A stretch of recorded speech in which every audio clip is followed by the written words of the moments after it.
Assalamualaikum warahmatullahi wabarakatuh. Perkenalkan, nama saya Nur Taufik Fajrul Muhammad dari reguler C jurusan S1 Penjas Kersek atau PJOK. Hari ini saya akan menjelaskan tentang perkembangan emosi peserta didik. Sebelumnya, mari kita sejenak berdoa supaya negara tercinta kita ini Indonesia terbebas dari COVID-19 dan semoga lekas kembali seperti semula dan kita bisa beraktivitas seperti normal kayak biasanya, tidak di rumah lagi. Berdoa menurut agama masing-masing, berdoa dimulai.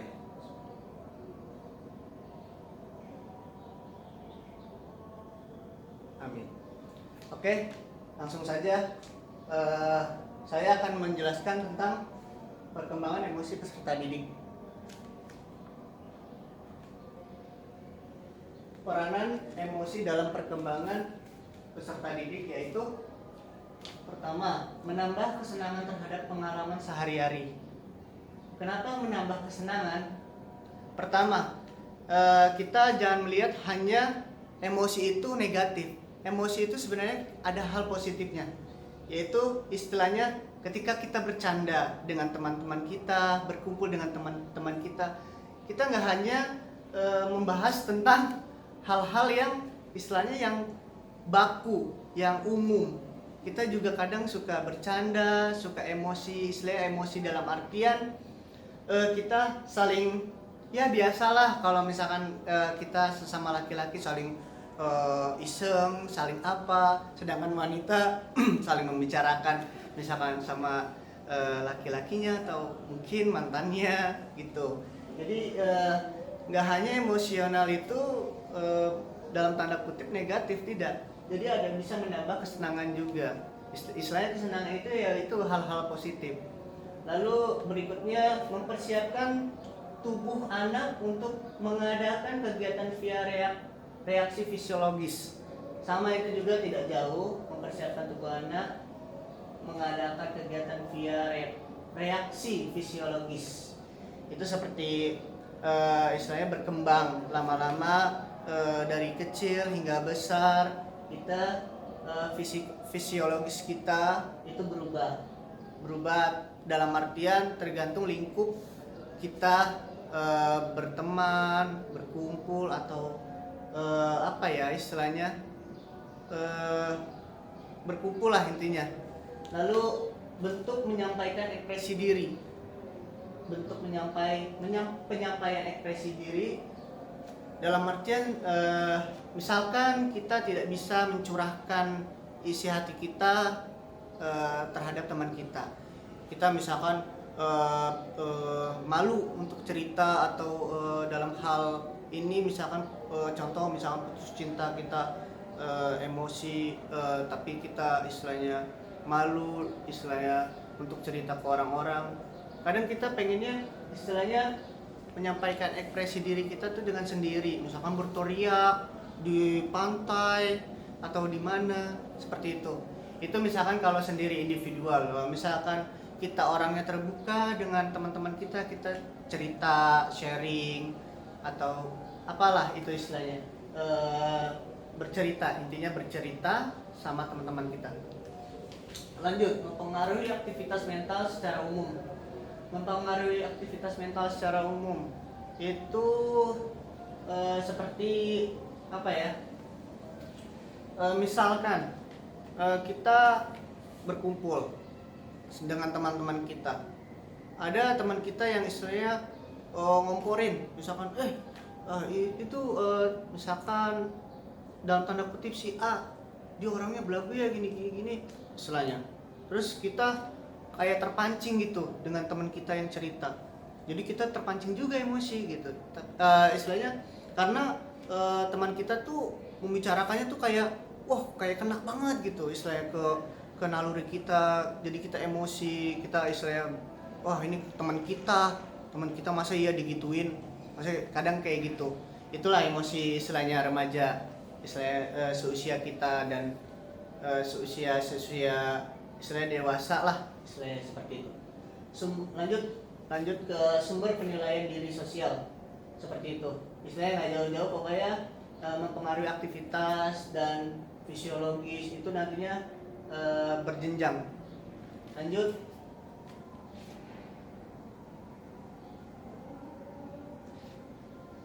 ke slide berikutnya, peranan emosi dalam perkembangan anak. Peranan emosi yaitu yang pertama mempengaruhi dalam berinteraksi. Contoh peranan emosi seperti tadi, kayak misalkan kita lagi berkumpul dengan teman-teman, terus misalkan teman itu misalkan lagi emosi, dia lagi misalkan marahan dengan teman satunya gitu atau apa, kita kayak kebawa emosional karena apa, cerita yang dia ceritakan, yang dia rasakan itu kayak kita merasakan juga karena kita sebagai teman. Itu contoh istilahnya mungkin hal negatif. Kalau hal positifnya misalkan kita misalkan berkumpul dengan orang-orang di sekitar kita yang istilahnya pemikirannya ini maju atau berkembang, istilahnya kayak ada teman, misalkan contoh salah satu teman saya dia awalnya sama kayak saya, hidupnya susah atau apa, tiba-tiba dia bangkit dan maju karena apa, dia pola berpikir dia, cara dia berteman, cara dia berpikir, bersosialisasi itu dengan hal-hal yang istilahnya positif. Jadinya istilahnya kayak berdagang, dia berteman dengan orang-orang pedagang, jadi dia tahu cara berdagang yang baik seperti apa, seperti itu. Lanjut, dapat mengubah tingkah laku anak. Dapat mengubah tingkah laku anak tuh sama, pokoknya apapun yang kita lakukan, apapun yang kita kerjakan, atau apapun yang kita istilahnya berteman dengan lingkup dimanapun, ya tergantung lingkungannya gitu, tergantung lingkungan keluarga. Kalau misalkan istilahnya kita berteman atau berkeluar apa ya istilahnya berkeluarga dengan berteman dengan hal-hal yang positif, ya pasti kita positif. Kalau misalkan kita berteman atau mendekat dengan teman-teman yang negatif, ya pasti kita negatif. Itu karena memang ya itulah istilahnya dasar dari teori ini. Lanjut, membekas pada wajah atau ekspresi.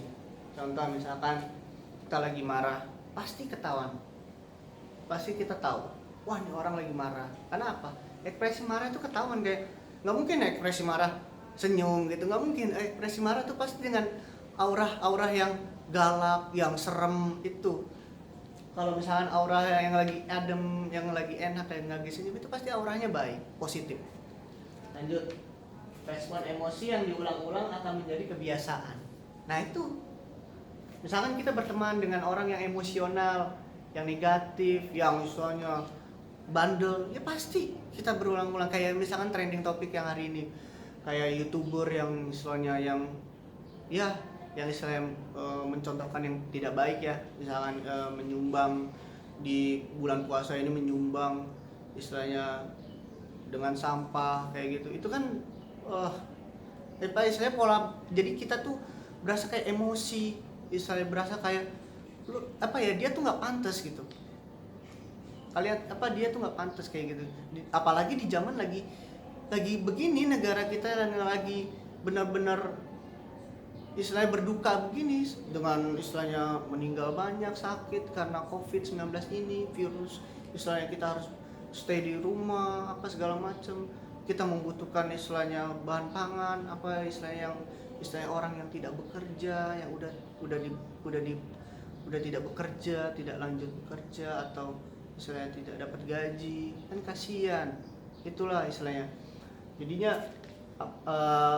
kalau kita istilahnya melihat video seperti itu, ya kita pasti bawanya macam-macam, emosi, istilahnya kesel, ada rasa ya pokoknya rasa-rasa yang seharusnya kita tidak memiliki gitu loh, dan jangan sampai gitu loh.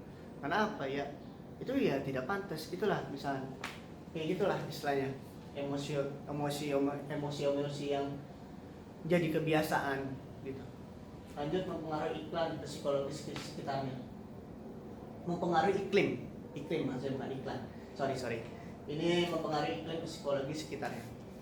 Ya sama, istilahnya iklim ya psikologi itu ya seperti itu, nggak jauh-jauh beda. Pokoknya lingkungan sekitar kita, bagaimana kita berteman, bagaimana kita apa ya istilahnya menyikapinya, seperti itu.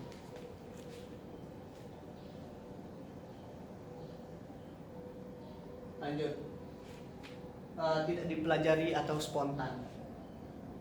Nah itu, jadi emosional itu, kecerdasan emosional itu kita tidak belajar istilahnya apa ya, tidak dipelajari sebenarnya di apa ya, di kita belajar dari sekolah gitu mungkin, karena hal emosional, kecerdasan kita emosional itu datang dari ya hati kita, istilahnya timbul dari hati kita, dari batin kita, dari otak kita, bercampur istilahnya selaras dengan hati kita.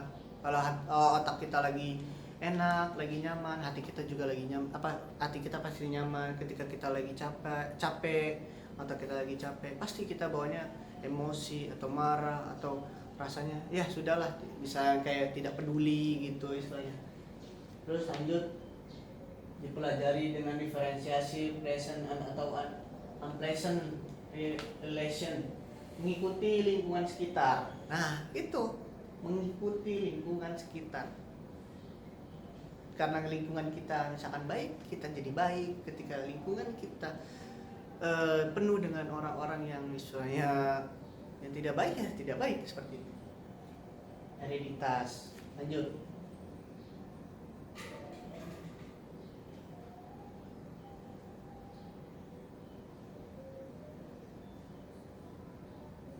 faktor yang mempengaruhi emosi. Pertama, kematangan intelektual. Pertama itu kematangan intelektual. Apa itu kematangan intelektual? Jadi istilahnya cara berpikir kita, cara pola berpikir kita, bagaimana istilahnya kita tahu, istilahnya dari kecil sampai besar kita belajar, kita diajarkan oleh guru, oleh orang tua, oleh teman-teman di sekitar kita atau lingkungan di sekitar kita, itu sangat-sangat mempengaruhi. Lanjut, pengalaman sama kematangan intelektual selaras, istilahnya nyambung. Karena apa? Ketika kita belajar dari SD, dari TK, SD, SMP, SMA atau perguruan tinggi, perkuliahan, pasti pengalaman itu sangat mempengaruhi. Sangat-sangat mempengaruhi. Proses belajar sama, proses belajar dari kita belajar dari TK sampai perkuliahan atau perguruan tinggi, cara kita berteman nggak hanya di lingkungan pendidikan atau di sekolahan ataupun di kampus atau apa, di lingkungan sekitar pun, atau istilahnya bukan teman sekolah kita, misalkan teman sekolah lain gitu, sangat mempengaruhi. Istilahnya teman tongkrongan kita, teman main kita, teman istilahnya yang biasa sehari-hari kita ngobrol, itu sangat-sangat mempengaruhi. Teman sebaya tuh sama, selaras. Keluarga juga. Nah inilah pentingnya keluarga, istilahnya ketika kita di luar tidak terkontrol, tidak istilahnya tidak, ya intinya tidak terkontrol, tidak bisa menahan emosi, disitulah peran keluarga penting. Karena ketika keluarga yang peduli, ketika orang tua kita, adik-adik kita, kakak-kakak kita istilahnya peduli dengan kita, istilahnya menanyakan saja udah makan atau belum, atau sudah kenapa hari ini, ada apa hari ini, istilahnya saling sharing, itu sangat menurut saya keluarga itu sangat penting. Karena ketika kita di luar sudah capek, sudah istilahnya sudah bekerja atau apa, sudah belajar atau apa, ketika kita di keluarga kita istilahnya ya apa ya, rasa capek atau apa tuh jadi hilang gitu ketika kita sharing, ngobrol dengan orang tua kita, dengan adik-adik kita bercanda dengan emosional kita yang istilahnya, oh misalkan contohnya misalkan saya lagi habis pulang kerja atau pulang perkuliahan, saya capek, terus saya duduk misalkan, adik saya tiba-tiba, oh mas capek ya, mas Taufik capek ya, ini mas aku ambilin air ya, adikku ngomong gitu, itu kan rasanya tenang, jadi tidak emosi lagi, tidak marah, seperti itu contoh kecil. Lanjut, belum terdiferensiasi dalam intensitas. Pada masa anak, responnya menunjukkan frekuensi tinggi, anak belum mampu menyesuaikan. Itu istilahnya tingkatan dalam masih anak-anak ya, istilahnya bersifat sementara. Emosi itu sebenarnya bersifat sementara, tidak ada emosi yang istilahnya berkepanjangan, tidak. Karena sebenarnya ketika kita lagi marah dengan orang yang pernah kita istilahnya dalam tanda kutip benci atau apa, itu hanya sementara. Kita tuh sebenarnya peduli dengan mereka istilahnya, cuman cara kita mungkin yang salah, karena dulu punya masa lalu atau masa lampau yang mungkin tidak baik, tapi lama kelamaan pasti hilang. Nggak mungkin istilahnya, nah, kalau itu terus menerus itu tidak mungkin, karena itu tidak baik juga istilahnya buat kitanya sendiri. Lanjut, tingkah laku yang menyertai emosi bersifat individual. Kekuatan emosi berubah sebanding pertambahan usia. Nah itu apa, kekuatan emosi berubah sebanding pertambahan usia. Nggak mungkin istilahnya kita dari kecil sampai besar misalnya kita seperti anak kecil, tidak mungkin. Karena apa? faktor usia, terus lingkungan yang tadi kita bahas, faktor lingkungan kita, faktor keluarga, itu sangat misalnya merubah. Yang tadinya mungkin kita tidak mengerti apa-apa, mungkin tidak mengerti mana yang baik atau yang tidak baik, seiring kita belajar agama, kita belajar tentang agama kita tahu dengan apa ya istilahnya di agama kita tuh cara-cara kebaikan, cara-cara mengatur emosi, cara-cara istilahnya bersabar, ya begitulah. Itulah, jadi kita berubah, semakin lama semakin berubah, semakin bertambahnya usia, semakin dewasa pemikiran kita, seperti itu. Lanjut, dapat diketahui melalui gejala tingkah laku, emosi ditunjukkan secara tidak langsung. Lanjut,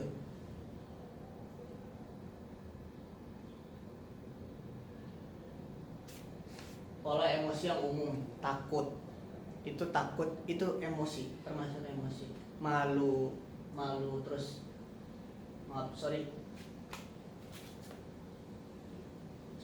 pencet.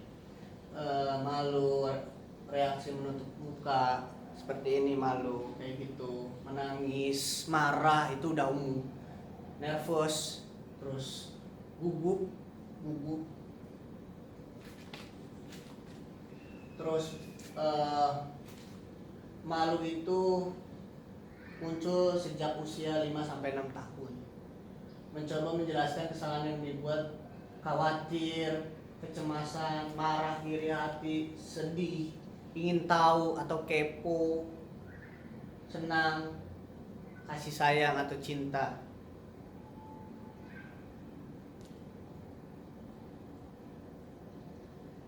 Determinasi kecerdasan emosional. Sebelumnya saya minta maaf karena mungkin tentang hal determinasi ini saya mungkin kurang paham. Cuman saya ambil kesimpulan seperti ini. Determinasi artinya sebuah kata dilihat dari hubungan dalam kalimat secara keseluruhan. Kecerdasan emosional itu adalah kemampuan seseorang untuk menerima, menilai, mengelola, serta mengontrol emosi diri dan orang lain di sekitarnya. Seperti itu aja. Mohon maaf sebelumnya karena saya kurang paham di determinasi ini. Lanjut aja ya.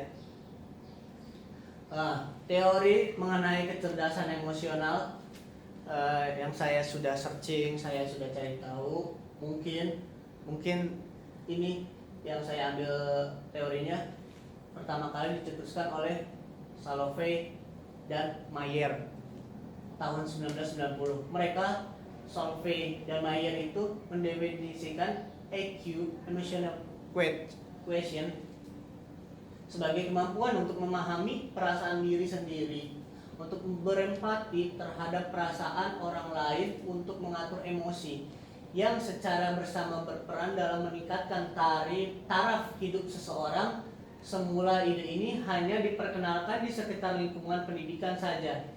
Awalnya di sekitar lingkungan pendidikan saja, dan mungkin saja tetap hanya akan beredar di sekeliling tembok sekolah jika saja Daniel Goleman tidak memperkenalkan teori EQ ini dalam bukunya Emotional Intelligence, Why I Can More Than IQ, yang terbit di tahun 1995, Mangkunegara 2005.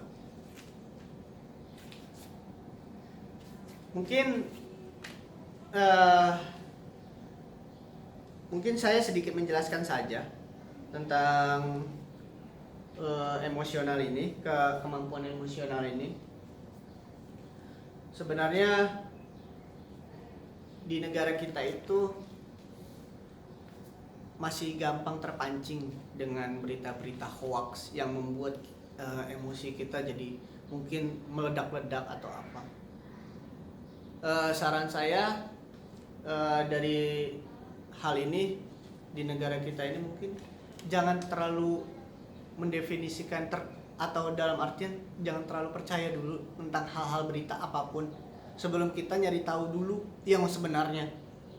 Jangan sampai kita hanya tahu satu info, misalkan dari berita media A. Jangan seperti itu. Kenapa? Istilahnya di era digital ini kita sangat amat banyak ilmu kita untuk kita gampang mencari dan menelaah, tapi terkadang ada pihak atau oknum yang mungkin sedikit pro ke A, sedikit kontra ke si A-nya, itu plus positif dan negatifnya itu pasti ada. Dan makanya jangan sampai terpancing, itu aja. Istilahnya kita cari tahu dulu, istilahnya jangan terlalu terbawa emosi, walaupun misalkan kita lagi capek atau apa, tiba-tiba teman kita atau tetangga kita berbicara tentang ini, misalkan gosip, jangan terlalu percaya dulu. Kita iyakan saja dulu untuk menghargai mereka, tapi kita tetap mencari tahu dahulu info-info itu tersebut. Jangan sampai kita terpancing emosi hanya karena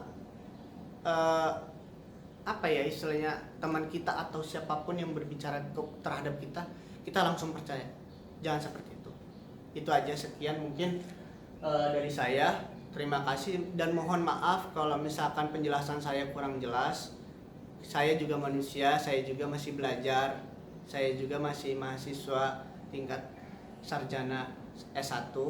Mungkin itu saja yang dapat saya sampaikan tentang teori ini, teori kemampuan kecerdasan emosional. Itu saja. Terima kasih. Billahi taufiq wal hidayah. Assalamualaikum warahmatullahi wabarakatuh.